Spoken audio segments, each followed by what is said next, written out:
ముందుగా హెడ్లైన్స్ చాలు.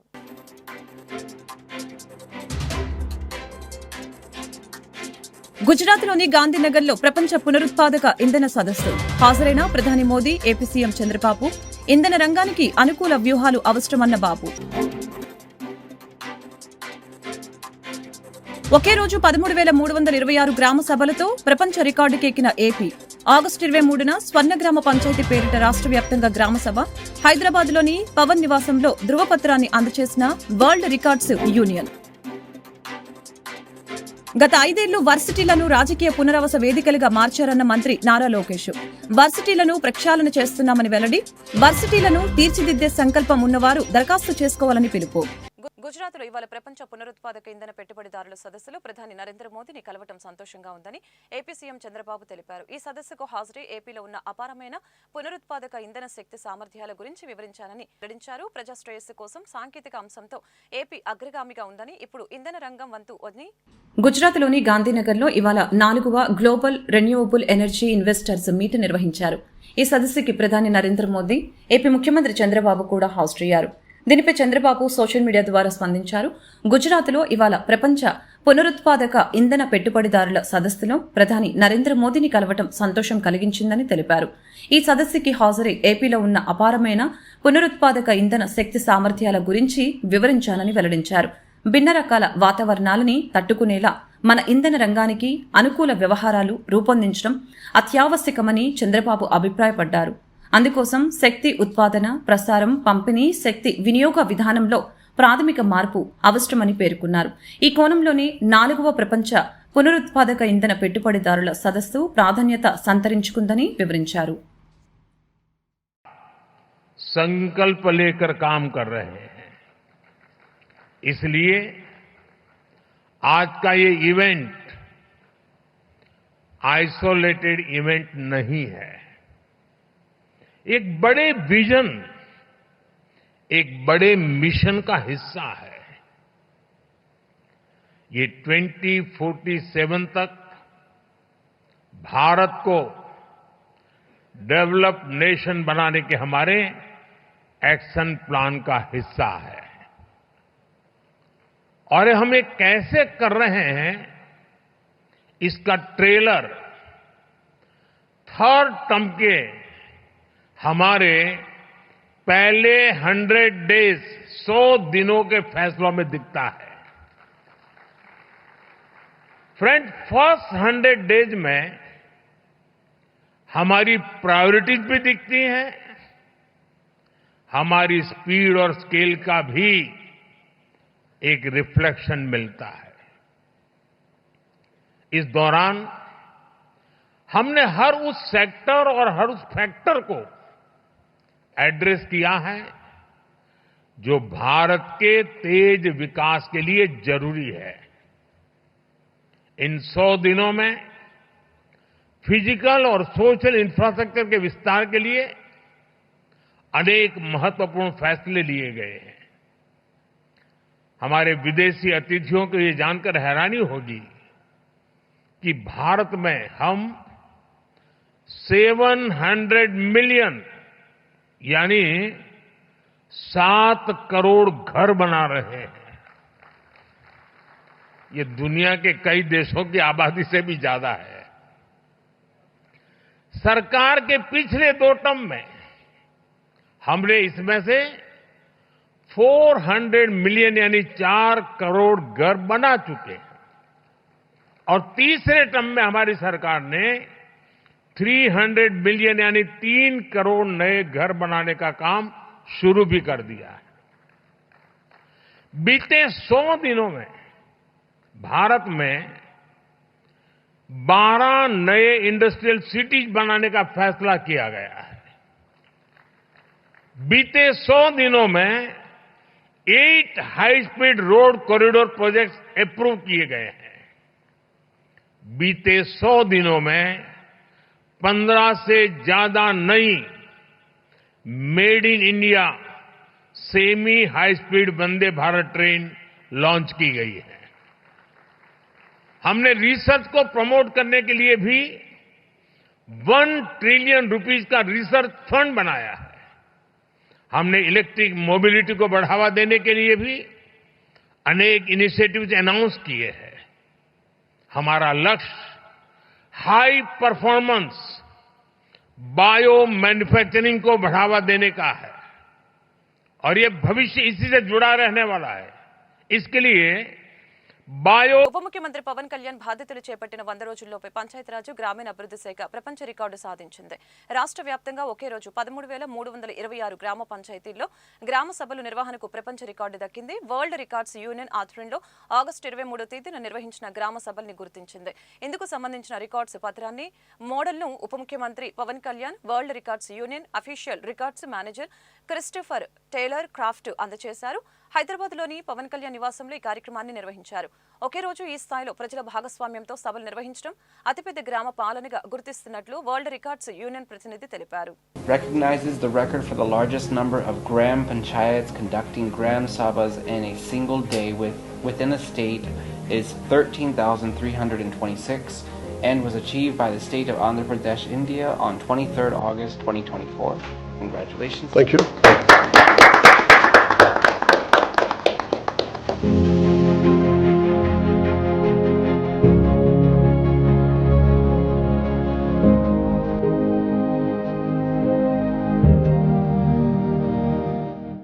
రాజకీయాలకు అతీతంగా విద్యారంగ నిపుణుల్ని వీసీలుగా నియమించేందుకు నోటిఫికేషన్ ఇచ్చామని ఏపీ విద్యాశాఖ మంత్రి నారా లోకేష్ వెల్లడించారు. విశ్వవిద్యాలయాల్లో పరిశోధనలకి ప్రాధాన్యత ఇచ్చి ర్యాంకింగ్స్ మెరుగుపరచడమే లక్ష్యమని పేర్కొన్నారు. ఏపీలోని వర్సిటీలను అంతర్జాతీయ స్థాయి విద్యా సంస్థలకు ధీటుగా తీర్చిదిద్దాలనే సంకల్పం కలిగిన ప్రొఫెసర్ల నుంచి దరఖాస్తులను ఆహ్వానిస్తున్నామని మంత్రి నారా లోకేష్ వివరించారు. దరఖాస్తులకి ఈ నెల 28వ తేదీ తుది గడువు అని వెల్లడించారు. గత ప్రభుత్వ హయాంలో రాష్ట్రంలోని ప్రముఖ విశ్వవిద్యాలయాలని రాజకీయ పునరావాస కేంద్రాలుగా మార్చారని లోకేష్ విమర్శించారు. గత 5 ఏళ్లు వర్సిటీలు రాజకీయ కార్యక్రమాలకి వేదిక అయ్యాయని మండిపడ్డారు. ఇప్పుడు కూటమి ప్రభుత్వ పాలనలో యూనివర్సిటీలను ప్రక్షాళన చేస్తున్నామని తెలిపారు. ఆంధ్రప్రదేశ్ రాష్ట్ర ప్రభుత్వం మెడికల్ కాలేజీలని ప్రైవేటీకరణ చేసేందుకు కుట్ర చేస్తుందని సిపిఐ రాష్ట్ర కార్యదర్శి రామకృష్ణ అన్నారు.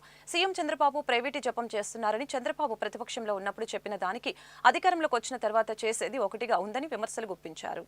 విజయవాడ దాసరి భవన్ నందు నిర్వహించిన మీడియా సమావేశంలో సిపిఐ రాష్ట్ర కార్యదర్శి రామకృష్ణ మాట్లాడారు. జగన్ మెడికల్ కాలేజీలపై ఒక స్టాండ్తో ముందుకు వెళ్లారని, ప్రభుత్వం మెడికల్ కాలేజీలని ప్రైవేటీకరణ చేసేందుకు కుట్ర చేస్తుందని, చంద్రబాబు ప్రభుత్వం ప్రైవేటీకరణ చేస్తుందని విమర్శించారు. విశాఖ స్టీల్ ప్లాంట్కి ప్రైవేటీకరణ చేసే కుట్ర జరుగుతుంది. నిజంగా చిత్తశుద్ది ఉంటే విశాఖ స్టీల్ ని ప్రైవేటీకరణ కాకుండా చూడాలని ప్రభుత్వాన్ని డిమాండ్ చేశారు. విశాఖ స్టీల్ ప్లాంట్ విషయం, మెడికల్ సీట్ల విషయంలో చంద్రబాబు పవన్ కళ్యాణ్ సమాధానం చెప్పాల్సిన బాధ్యత ఉందని అన్నారు. ఎన్ని ప్రభుత్వాలు మారుతున్నా ఉద్యోగుల తీరు మారటం లేదని, ఉద్యోగులు అయి ఉండి సీఎం చిత్రపటానికి పాలాభిషేకం చేయటం, సిపిఐ ఆధ్వర్యంలో కొల్లేరు నుంచి బుడమేరు వరకు పరిశీలించి ఎల్లుండి సీఎంని కలుస్తామని ఆయన వ్యాఖ్యానించారు. మన రాష్ట్ర ప్రభుత్వము, ముఖ్యమంత్రి చంద్రబాబు నాయుడు గారు వివిధ పాలసీల విషయంలో ఒక స్పష్టత ఇవ్వాలని కోరుతా ఉన్నాం. ఎందుకంటే ప్రతిపక్షంలో ఉన్నప్పుడు చెప్పేది, ఇవాళ అధికారంలోకి వచ్చిన తర్వాత వాళ్ళు చేస్తున్న దానికి ఏమాత్రం పొంతన ఉండడం. జగన్మోహన్ రెడ్డి గారు ముఖ్యమంత్రిగా ఉన్నప్పుడు ఈ మెడికల్ కాలేజీల అడ్మిషన్స్ విషయంలో ఆయన ఒక వైఖరి తీసుకున్నాడు. దాదాపు 50% సీట్లు అవి ఎక్కువ ఫీజులు పెట్టి వసూలు చేయాలి, ఆ డబ్బుతో కాలేజీలు నడపాలనే ఉద్దేశంతో జీవో నంబర్ 107/108ని విడుదల చేశారు. అందులో 15% సీట్లు ఎన్ఆర్ఎస్కి, 35% సీట్లకి అది ప్రైవేట్ వారికి ఎక్కువ రేట్లకి ఇచ్చుకునేటట్లు ఆయన తెచ్చారు. అప్పుడు రాష్ట్రంలో ఉన్న విద్యార్థి సంఘాలు, ప్రతిపక్ష పార్టీలు, కమ్యూనిస్ట్ పార్టీలు అందరం కూడా ముక్త కంఠంతో దాన్ని వ్యతిరేకించాం. మెడికల్ కాలేజ్ స్టూడెంట్స్ కూడా పూర్తిగా దాన్ని వ్యతిరేకించారు. మరి ఆ రోజు తెలుగుదేశం పార్టీ నారా లోకేష్ పాదయాత్రలో కూడా దాన్ని పదే పదే ప్రస్తావించి వ్యతిరేకించడం జరిగింది. మరి ఈరోజు ఏం చెప్తున్నారంటే, ఈరోజు దానికి పూర్తి విరుద్ధంగా చెప్తున్నారు. ನೀವು ఆ రోజు 107, 108 మేము వస్తానే రద్దు చేస్తాం, వైద్య విద్యనంతా కూడా పేద విద్యార్థులకు దూరం చేస్తూ ఉన్నారు, దీన్ని వ్యాపారమయం చేస్తున్నారని మీరు చెప్పి ఇవాళ మీరేం చేస్తూ ఉన్నారు, మొత్తం తిమ్మిని బమ్మిని చేస్తూ ఉన్నారు. దాన్ని అసలు సీట్లు వస్తే ఆ సీట్లు కూడా మాకు అక్కర్లేదని చెప్పి మీరు కేంద్ర ప్రభుత్వానికి రాస్తున్నారంటే, అంటే ఇవాళ మన కొత్తగా కాలేజీలు పెట్టుకున్నప్పుడు సహజంగా అరకొర సౌకర్యాలు ఉంటాయి. రెండోది స్టాఫ్ విషయంలో కూడా ఇబ్బంది ఉంటుంది. మరి ఇలాంటి తరుణంలో మరి ఈరోజు క్లియర్గా దానికోసం చేయాలి. మీరు అధికారంలో ఉన్నారు కాబట్టి మళ్ళీ సౌకర్యాలు సమకూర్చాలి, అవసరమైతే అడ్హాక్ అపాయింట్మెంట్స్ ఇవ్వాలి, ఎక్కడన్నా వాళ్ళ అకాడమిక్ స్టాఫ్ ఎక్కడున్నా సరే వాళ్ళకి తీసుకురావడానికి ప్రయత్నాలు చేయాలి తప్ప అది లేకుండా మాకు సీట్లు వద్దని సీట్లు వెనక్కి రాసి పైగా ఇప్పుడేమంటే మొదటికే మోసం. మేము గుజరాత్ మోడల్ అంతా కూడా స్టడీ చేస్తాము, ఒక కమిటీని పంపిస్తాము, గుజరాత్లో ఏముందో దాన్ని ఇక్కడ అమలు చేయాలని ప్రయత్నం చేస్తామని చెప్తా ఉన్నారంటే అసలు మీకు కమిటీ చేయాలా? గుజరాత్లో పోయి మీరు చూసేది ఏముంది? గుజరాత్లో క్లియర్గా ఒక 6 మాత్రమే ప్రభుత్వ కళాశాలలు ఉన్నాయి, మిగతావన్నీ కూడా ప్రైవేట్ కళాశాలలు ఉన్నాయి. మీరు పోయి అక్కడ చూసేది ఏముంది అంటే ఈ మెడికల్ కాలేజీలన్నీ కూడా ప్రైవేట్కు అప్పజెప్పడానికి కుట్ర జరుగుతూ ఉంది. ఇది అవుట్ రైట్ కుట్ర. మీరు గుజరాత్ పోయి చూసేదేంటి, ఆడ స్టడీ చేసేదేమిటి, కొత్తగా మీరు నేర్చుకునేది ఏమిటి?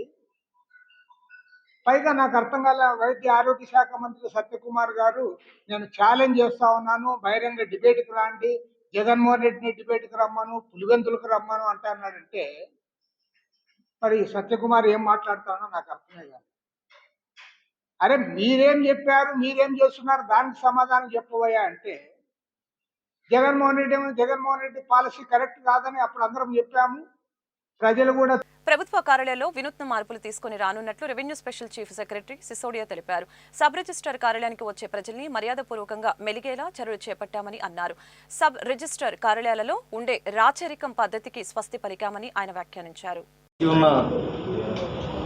ఈ యొక్క వ్యవస్థని దానిలో మార్పులు చేసి ప్రత్యేకంగా ప్రజలకి ఒక ఫ్రెండ్లీ వాతావరణం, ఫ్రెండ్లీ అట్మాస్ఫియర్ క్రియేట్ చేయడానికి ఇవాళ ముఖ్యమంత్రి గారు తీసుకున్న నిర్ణయం, ఎవరైనా ఒక సమస్య కోసం వచ్చినప్పుడు లేదా అవసరం వచ్చినప్పుడు అక్కడ ఉన్న అట్మాస్ఫియర్ చూసుకుని భయపడే విధంగా వాళ్ళకి వంగి నమస్కారం పెట్టాలి అనే భావన కాకుండా ప్రజలే దీనికి కర్తలు, ప్రజలే దీనికి యజమానులు, ప్రజలకు అవసరమైతే వాళ్ళకి రాగానే కొంచెం మంచినీళ్ళు ఇచ్చి, ఇంకా అవకాశం ఉంటే టీ ఇచ్చి వాళ్ళ సమస్యని తెలుసుకొని సానుకూలంగా పరిష్కరించే విధంగా చేసే ప్రయత్నం, ఒక అట్మాస్ఫియర్ క్రియేట్ చేయాలని చెప్పి అంతకుముందున్న ఎత్తైన దిమ్మ, దాని చుట్టూ రెడ్ కలర్, ఇది ఒక మేజిస్ట్రేట్ని, ఒక జడ్జి గారిని మనం చూసి ఏ విధంగా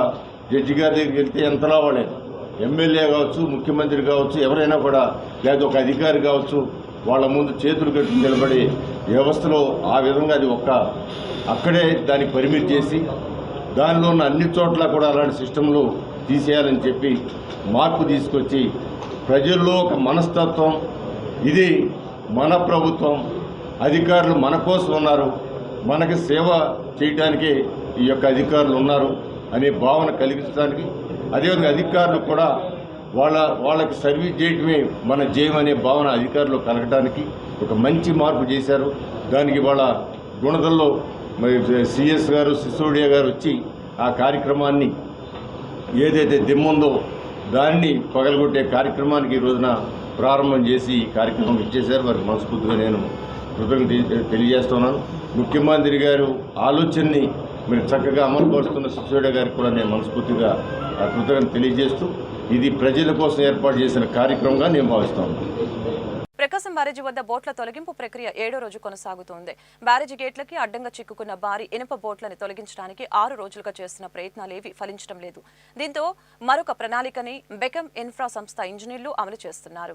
2 భారీ పడవల్ని ఇనుప గడ్డర్లతో అనుసంధానించి తీయాలని నిర్ణయించారు. దీనికి సంబంధించి ప్రక్రియ ప్రారంభమైంది. 3 రోజుల కిందట కాకినాడ నుంచి నిపుణుల బృందాన్ని పిలిచి రంగంలోకి దింపారు. వీరు గేట్ల వద్ద చిక్కుకున్న 3 బోట్లని నీటిలో నుంచి ఎగువకు తీసుకువెళ్లాలనుకున్నా వీలు కాలేదు. ఆదివారం దుర్గా వైపు ప్రొక్లైనర్ పెట్టి భారీ ఇనుప రోపులతో లాగే ప్రయత్నం చేశారు. అయినా ఫలితం లేదు. దీంతో అధికారులు, నిపుణులు మరొక ప్రణాళిక అమలు చేస్తున్నారు. ఒక్కొక్కటి 50 టన్నుల సామర్థ్యం గల 2 బోట్లను తెప్పించారు. వాటిని ఇనుప గడ్డర్లతో అనుసంధానించారు. క్రేన్ల సహాయం కూడా తీసుకుని బోట్లను బయటకు తీసేందుకు యత్నిస్తున్నారు. సమస్య తలెత్తితే ధైర్యంగా ముందుకొచ్చి పరిష్కరించే సత్తా సీఎం చంద్రబాబుకే ఉందని తూర్పు నియోజకవర్గ ఎమ్మెల్యే గద్దె రామ్మోహన్ రావు తెలిపారు. వరద బాధితులకి అన్ని రూపాల్లో ఆదుకున్న ఏకైక చంద్రబాబు మాత్రమేనని అన్నారు. చంద్రబాబు ముఖ్యమంత్రిగా ఉండటం వల్లనే బాధితులందరికీ సత్వర న్యాయం జరిగిందని తెలిపారు. ఈ రోజు ఏదైతే గత 11 రోజుల నాడు వచ్చినటువంటి వరద వల్ల ఏదైతే ఈ యొక్క తూర్పు నియోజకవర్గంలో కోల్పోయామో, అలాగే అటు వన్ టౌన్లో సింగనగర్ కానీ, సెంట్రల్ నియోజకవర్గం కానీ, అలాగే చంద్రబాబు గారి పిలుపు మీదకి ఇక్కడ ఉన్నటువంటి సేవా కార్యక్రమాలు చేసుకుంటూ ఏదైతే మరి ఆయన పిలుపు మీదకు ఇక్కడ ఉన్నటువంటి దాతృద్రయం గల పెద్దలందరూ కూడా ముందుకు వచ్చి, అలాగే ఈ రోజున ఈ తూర్పు నియోజకవర్గంలో అనంత డైమండ్ శేఖర్ గారు, అలాగే మా యొక్క ఎమ్మెల్యే గారు అయినటువంటి గద్దె రామ్మోహన్ గారు, అలాగే ఈ యొక్క విజయవాడ పార్లమెంట్ సభ్యుడైనటువంటి ఎంపీ గారు అందరూ కూడా గత 11-12 రోజుల నుంచి విపరీతంగా కష్టపడి బాబు గారు పిలుపు మేరకు వాళ్ళకు చేతనైనంత సాయం చేసి 24 గంటలు ఎవరికి ఏ ఇబ్బంది కలగకుండా, అలాగే పడమట్లంకలో 2 స్కూళ్ళల్లో గత 18 రోజుల నుంచి పెట్టినటువంటి ఈ యొక్క వరద బాధితులను కూడా 2 స్కూళ్ళలో వాళ్ళకి ఏ ఇబ్బంది రాకుండా చూసుకోవటం జరిగింది. ఇక్కడ ఉన్నటువంటి ఈ తూర్పు నియోజకవర్గంలో ఎవరికి ఏ ఇబ్బంది వచ్చినా ముందు వచ్చి పనిచేసేటువంటి నాయకుడు మా రామ్మోహన్ గారు, అలాగే ఇక్కడ ఉన్నటువంటి ఈ యొక్క 9వ డివిజన్ కమిటీ సభ్యులు అందరూ కూడా డివిజన్ పార్టీ నాయకులు, అలాగే డివిజన్ అధ్యక్షులు అందరం కూడా ముందుండి ఏ కార్యక్రమం జరిగినా ముందుండి పనిచేసుకుంటూ ఇక్కడ ఉన్నటువంటి నాయకులు, అలాగే చంద్రబాబు గారు పిలుపు మేరకు గతంలో ఉన్నటువంటి అన్న నందమూరి తారక రామారావు ఆధ్వర్యంలో ఏదైతే అధికారంలో ఉండా లేకపోయినా సరే పిలుపు మేరకు పార్టీ అధికారంలో ఉన్నా లేకపోయినా సేవ చేసే గుణం ఉన్నటువంటి తెలుగుదేశం పార్టీలో ఉండటం మా అదృష్టంగా భావిస్తూ ఈ రోజున ఏదైతే ఇక్కడ మళ్ళా నిర్ణయించినటువంటి అనంత డైమండ్ శేఖర్ గారికి మరొకసారి కృతజ్ఞతలు తెలియజేసుకుంటూ సెలవు తీసుకుంటాం. విజయవాడ నగరానికి అనేక మార్లు సైక్లోన్ కానివ్వండి, లేకపోతే వరదలు కానీ, కృష్ణానది ఒడ్డున ఉండటం వల్ల కానీ, లేదా సముద్రం దగ్గరలో ఉండటం కానీ, ఈ రెండు కూడా ఇప్పుడు జరుగుతూ ఉంటాయి. మన స్వాతంత్రం వచ్చిన దగ్గర నుంచి కూడా ఎప్పుడు వరదలు వచ్చినా అప్పుడు ఏ ముఖ్యమంత్రి ఉన్నా రూపాయో 10 రూపాయలు ఇవ్వటం జరిగింది. ఒక ముఖ్యమంత్రి అయితే 3000 ఇచ్చారు, ఒక ముఖ్యమంత్రి అయితే 4000 ఇచ్చారు, చంద్రబాబు గారు అయితే 20,000 కూడా ఇచ్చారు.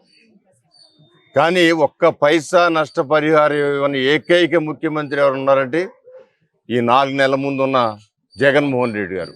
2019 నుంచి 24 వరకు నాకు తెలిసి కృష్ణానది ఒడ్డున 8 పర్యాయాలు వరదలు వచ్చాయి. కనీసం ఒక్కరోజు కూడా వచ్చి చూడకపోగా ఆయన అక్కడ పేదవాళ్ళు చాలా ఇబ్బంది పడ్డారు, వాళ్ళకి ఇళ్ళు కడుక్కోవడానికే 10,000 రూపాయల పైన ఖర్చు అయింది, ఏదైనా వాళ్ళకి చేదోడు వాదోడుకు ఇద్దామని చెప్పి ఏమాత్రం ఆలోచన రాలి. ఆయన ఒక్క పైసా కూడా ఇవ్వాలి, అటు చూడకపోగా ఒక్క పైసా కూడా ఇవ్వాలి. ఈరోజు నారా చంద్రబాబు నాయుడు గారు అనేక రకాలుగా బాగా ఇబ్బంది పడిన వాళ్ళకి 2-3 సార్లు, కొంచెం లైట్గా పనులు లేక ఇబ్బంది పడిన వాళ్ళకి ఒకసారి ఏదో ఒక వస్తువు వాళ్ళ చేతికి అందించి వాళ్ళ బాధ నుంచి కొంత తీరుకునేటట్టు చేయడం జరిగింది. రేపు ఎల్లుండో 17వ తారీఖు నాకు తెలిసి అందరికి కూడా అమౌంట్ లేటా కూడా ఆయన రెడీ అవుతూ ఉన్నారు. అంటే పేదల పట్ల చంద్రబాబు గారికి ఉన్న చిత్తశుద్ధి, ప్రేమ, జగన్మోహన్ రెడ్డి గారికి ఉన్న కపట ప్రేమ, దొంగ చిత్తశుద్ధి ఏంటో ఒకసారి మనందరూ కూడా గమనించుకోవాల్సిన అవసరం. ఇవాళ ఒక ముఖ్యమంత్రి ఉంటే సాధారణ పరిపాలన ఎవరైనా చేస్తారు, ముఖ్యమంత్రి ఉండాలేకపోయినా జరిగిపోతుంది. కానీ ఎప్పుడైనా సమస్య వస్తే ఆ సమస్యను పరీక్షించగలిగిన శక్తి కలిగిన వ్యక్తి ముఖ్యమంత్రిగా ఉండాలి. అందువల్లనే గత 5 సంవత్సరాల్లో జగన్మోహన్ రెడ్డి గారి వలన రాష్ట్రం సర్వనాశనం అవటమే కాకుండా భారతదేశంలోనే ఒక చులకనైపోయింది ఆంధ్ర రాష్ట్రం. అంటే అన్ని విధాలుగా కూడా చదువుకున్న పిల్లలకు ఉద్యోగాలు లేవు, మరి పని చేసుకునే వాళ్ళకి పని లేదు, ఆ విధంగా అనేక రకాలుగా ఇబ్బంది పడ్డారు. అందుకే ఆయన కనీసం ప్రతిపక్ష హోదా కూడా రాకుండా ఆయన ఓడించడం జరిగింది. ఈ రోజున అనంత డైమండ్స్ శేఖర్ గారు ఇవాళ చంద్రబాబు గారు పడుతున్న కృషికి కానివ్వండి, ఆయన చేస్తున్న సర్వీస్కి కానివ్వండి, మా వంతుగా మా బాధ్యతగా సమాజంలో మన చుట్టుపక్కల ఉన్న వాళ్ళు అనేక ఇబ్బందులు పడ్డారు కాబట్టి వాళ్ళకి నేను కూడా చేయూత ఇవ్వాలని చెప్పి ఇవాళ ఒక చీర, ఒక దుప్పటి, అదేవిధంగా మగవాళ్ళకైతే ఒక లుంగి, ఒక తుండు, ఈ విధంగా ఒక కుటుంబానికి ఈ ఐటమ్స్ ఆయన సుమారు దగ్గర 4 లక్షల రూపాయలు ఖర్చు పెట్టి ఇవాళ ఈ కార్యక్రమం ఆయన చేయడం జరిగింది. నేను విజయవాడ తూర్పు నియోజకవర్గం తరఫున కానివ్వండి, చంద్రబాబు గారి తరఫున వారికి మనస్ఫూర్తిగా నేను కృతజ్ఞత తెలియజేస్తాను.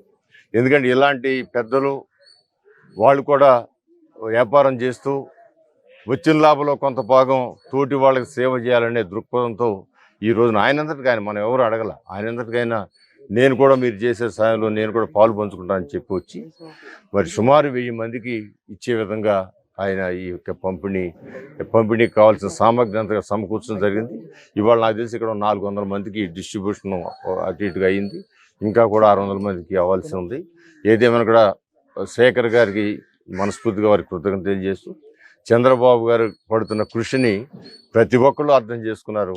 ఆయనకి మరింత శక్తి ఆ భగవంతుడు ఇవ్వాలని వేడుకుంటూ ఈ యొక్క కార్యక్రమం 10 మందికి స్ఫూర్తి కలిగి అందరూ కూడా ఇవ్వగలిగిన ప్రతి ఒక్కరు కూడా 10 మందికి 20 మందికి ఇవ్వగలిగిన 20 మందికి 100 మందికి ఇవ్వాలి, 100 మందికి 1000 మందికి ఇవ్వాలి, 1000 మందికి వాళ్ళకి ఇచ్చే మన తోటి మనిషి ఆపదలో ఉన్నాడు కాబట్టి ఇబ్బందులు ఉన్నాడు కాబట్టి ఆ ఇబ్బందుల నుంచి వాళ్ళని కొంతవరకైనా కాపాడడానికి ఇలాంటి కార్యక్రమం చేపట్టాలని మనస్ఫూర్తిగా కోరుకుంటున్నాను. అంతిమ దైవ ప్రవక్త మహమ్మద్ ముస్తఫా సల్లల్లాహు అలైహి వసల్లం మహమ్మదుల్లా జన్మదిన వేడుకల్ని పురస్కరించుకొని అజిత్ సింగ్ నగర్ బాంబే కాలనీలో మత సామరస్యానికి ప్రతీకగా విరాజిల్లుతున్న ఆస్థాన ఏ గరీబ్ నవాజ్ అజ్మీర్ షరీఫ్ కాజా బాబా ఆశ్రమంలో సోమవారం ఈద్ మిలాదున్ నబీ వేడుకలు ఘనంగా నిర్వహించారు. ఇస్లాం జెండా ఆవిష్కరణ అనంతరం సర్వ మానవాళి సంక్షేమాన్ని కోరుతూ మత గురువులు షేక్ రఫీభాయి ప్రత్యేక దువా చేశారు. బుడమేరు వరద బాధితులకి మనోధైర్యాన్ని కల్పించాలని, తీవ్రంగా నష్టపోయిన ప్రజలు త్వరితగతిన కోలుకోవాలని ప్రార్థనలు చేశారు.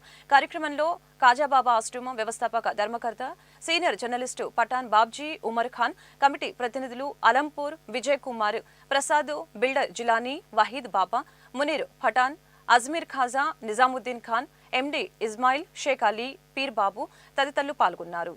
మొహమ్మద్ ముస్తఫా సల్లల్లాహు అలైహి వసల్లం మహాత్ముల వారి జన్మదిన వేడుకలుచుకొని ఈరోజు విజయవాడ బాంబే కాలనీలో మత సామరస్యానికి ప్రతీకగా విరాజిల్లుతున్న ఆస్థానాయి గరీబ్ నవాజ్ అజ్మీర్ షరీఫ్ ఖాజాబాబా ఆశ్రమంలో ఈదే మిలాదున్ నబీ వేడుకలను అత్యంత భక్తి శ్రద్ధలతో ఫాతిహా జరిగింది. ప్రజలందరూ సంతోషాలతో ఉండాలని, బుడమేరు వరదల కారణంగా నష్టపోయిన బాధితులకు ఆ భగవంతుడు మనోధైర్యాన్ని నింపాలని నిండు మనసుతో దువా చేయడం జరిగింది. జర్నలిస్ట్ ఉమర్ ఖాన్ గారి దర్గాలో మిలాదున్ నబీ పండుగ జరగడం జరిగింది. వేడుకలు బాగా ఘనంగా నిర్వహించడం జరిగింది. ప్రతి ఒక్కరూ కూడా అందరూ అష్టైశ్వర్యాలతో ఉండాలని, మరి ఈ మధ్యకాలంలో బుడమేరు వరదల్లో ముంపు గురైన ప్రతి ఒక్కరూ కూడా మనోధైర్యంగా సకల మానవాళికి సన్మార్గాన్ని ప్రసాదించాలని అల్లాహ్ మహమ్మద్ ప్రవక్తను భూప్రపంచానికి పరిచయం చేశారని మహమ్మద్దీన్ పాలెం దర్గా మూతవల్లి సులేమాన్ ఖాదర్ తెలిపారు. మహమ్మద్ ప్రవక్త జయంతిని పురస్కరించుకొని ముస్లిం సోదరులు నగరంలో భక్తి శ్రద్ధలతో నిర్వహించిన ర్యాలీలో ఆయన పాల్గొన్నారు. ఈ ర్యాలీలో కలిసిన మీడియాతో పండుగకు యొక్క విశిష్టతను, ప్రవక్త జన్మదినం ఎందుకు జరుపుకుంటారో క్షుణ్ణంగా వివరించారు. ఈ ర్యాలీలో ముస్లిం సోదరులు పెద్ద సంఖ్యలో పాల్గొని తమ ఐక్యతను చాటి చెప్పారు. जश्न ईद मिलादुन्नबी सल्लल्लाहु अलैहि वसल्लम सबको मुबारकबाद मेरी तरफ से। गुंटूर शहर सारे आलम की खुशी और गम अता फरमाए सबको। हुजूर का जुलूस पाक असलातु इस्लाम का बारगाह हज़रत सैयद शाह मुहिद्दीन बादशाह औलिया रहमतुल्लाह अलैह गुंटूर से निकल रहा है। आप तमाम से गुजारिश है जो जिसके पास जहाँ तक भी अगर न्यूज़ पहुँची है, जहाँ तक नहीं पहुँची है, उनको भी मेरे तरफ से दावत है कि बराबर जुलूस में शिरकत करिए, इंशाअल्लाह ताला सवाब दारात हासिल करिए। हुज़ूर पाक सल्लल्लाहु अलैहि वसल्लम की आज पैदाइश का दिन है। आप लोग तमाम तशरीफ़ लाइए, खुशी में हमारे साथ कामयाबी आता है। రాష్ట్ర ముఖ్యమంత్రి నారా చంద్రబాబు నాయుడు ఎన్నికల ముందు హామీ ఇచ్చిన విధంగా కాంట్రాక్ట్ స్టాఫ్ నర్సుల్ని పర్మినెంట్ చేయాలని గుంటూరు ప్రభుత్వ ఆసుపత్రిలో పనిచేస్తున్న కాంట్రాక్ట్ స్టాఫ్ నర్సులు డిమాండ్ చేశారు. పలు డిమాండ్ల సాధనకే గుంటూరు ప్రభుత్వ ఆసుపత్రి వద్ద చేపట్టిన నిరసన నేటితో 12వ రోజుకు చేరుకుంది. సోమవారం ఉదయం నగరంలోని ప్రభుత్వ ఆసుపత్రి వద్ద ఆందోళన వ్యక్తం చేశారు. తక్షణమే రాష్ట్ర ముఖ్యమంత్రి నారా చంద్రబాబు నాయుడు స్పందించి జీవో నెంబర్ 115ని రద్దు చేయాలని, కాంట్రాక్ట్ విధానాన్ని రద్దు చేసి రెగ్యులర్ చేయాలని డిమాండ్ చేశారు.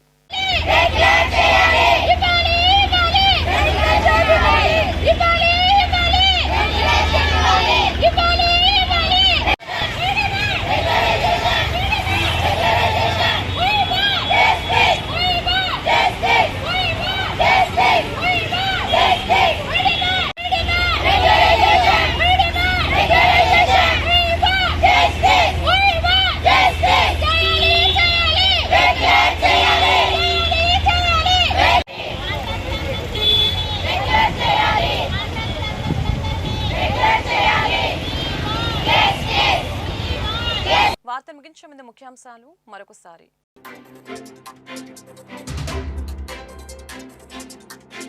గుజరాత్లోని గాంధీనగర్లో ప్రపంచ పునరుత్పాదక ఇంధన సదస్సు హాజరైన ప్రధాని మోదీ, ఏపీ సీఎం చంద్రబాబు. ఇంధన రంగానికి అనుకూల వ్యూహాలు అవసరమన్న బాబు. ఒకే రోజు 13,326 గ్రామ సభలతో ప్రపంచ రికార్డుకెక్కిన ఏపీ. ఆగస్టు 23న స్వర్ణగ్రామ పంచాయతీ పేరిట రాష్ట్ర వ్యాప్తంగా గ్రామసభ. హైదరాబాద్లోని పవన్ నివాసంలో ధృవపత్రాన్ని అందజేసిన వరల్డ్ రికార్డ్స్ యూనియన్. గత 5 ఏళ్లు వర్సిటీలను రాజకీయ పునరావాస వేదికలుగా మార్చారన్న మంత్రి నారా లోకేష్.